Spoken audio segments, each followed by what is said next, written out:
आज आपण बघणार आहोत रोल ऑफ नर्स म्हणजे नर्सची भूमिका काय असते हॉस्पिटलमध्ये. ठीक आहे. आता त्याच्यामध्ये काही पॉईंट दिलेले आहेत. त्याच्यामधला पहिला पॉईंट आहे केअर गिव्हर म्हणजे रुग्णसेवक. नर्स रुग्णांची शारीरिक, मानसिक आणि भावनिक काळजी घेत असते. त्यांना औषध देणे, तसेच ब्लड प्रेशर असेल किंवा पल्स असेल किंवा टेम्परेचर असेल तपासणे आणि त्यांना दैनंदिन ज्या गरजा लागत असतील त्याच्यामध्ये ती प्रामुख्याने मदत करत असते. ठीक आहे. दुसरं आहे टीचर.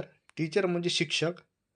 नर्स ही रुग्णांना आणि त्याच्या कुटुंबियांना आजाराविषयी, औषधाविषयी, आहार, स्वच्छता आणि आरोग्याविषयी माहिती देत असते. त्यामुळे रुग्णांना स्वतःची काळजी घेणे सोपे होत असते.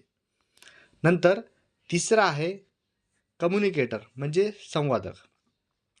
आता नर्स काय असते माहिती आहे का?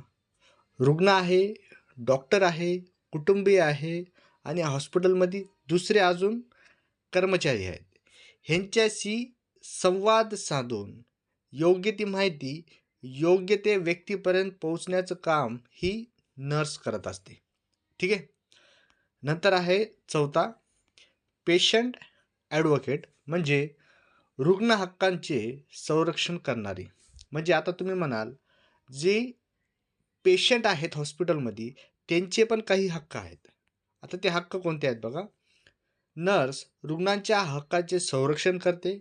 रुग्णांना योग्य ते उपचार असेल किंवा त्यांची जी माहिती असेल त्याच्यामध्ये गोपनीयता आणि त्यांना नर्सला जी माहिती पाहिजे असेल त्यासाठी मिळवण्यासाठी सुद्धा ती प्रयत्न करत असते. ठीक आहे.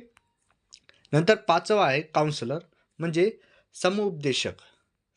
रुग्ण आणि कुटुंबियांना मानसिक आधार देत असते. ठीक आहे. आजार, ताणतणाव, भीती आणि चिंता यावरती मार्गदर्शन करत असते ॲज अ काउन्सिलर म्हणून. ठीक आहे. नंतर आहे सहावा चेंज एजंट म्हणजे बदल घडवून आणणारी.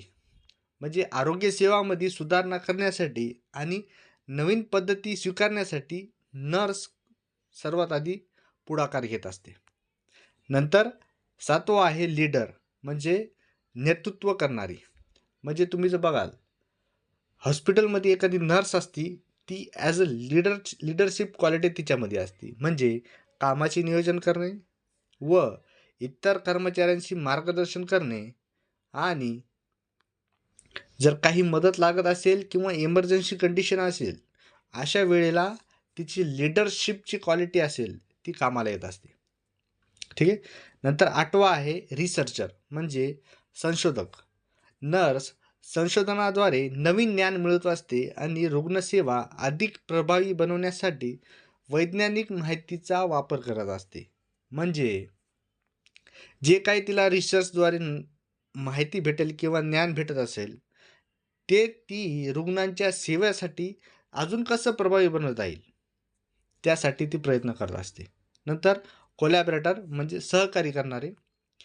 आता तुम्ही बघितलं असेल हॉस्पिटलमध्ये डॉक्टर असतात, फिजिओथेरपिस्ट असतात, फार्मासिस्ट असतात, अजून इतर आरोग्य तज्ज्ञ असतात. ह्यांच्याशी समन्वय साधून आणि रुग्णांना सर्वोत्तम सेवा द्यायचं कसं यासाठी सुद्धा प्रयत्न करत असते. त्याला म्हणतो आपण कोलॅबरेटर.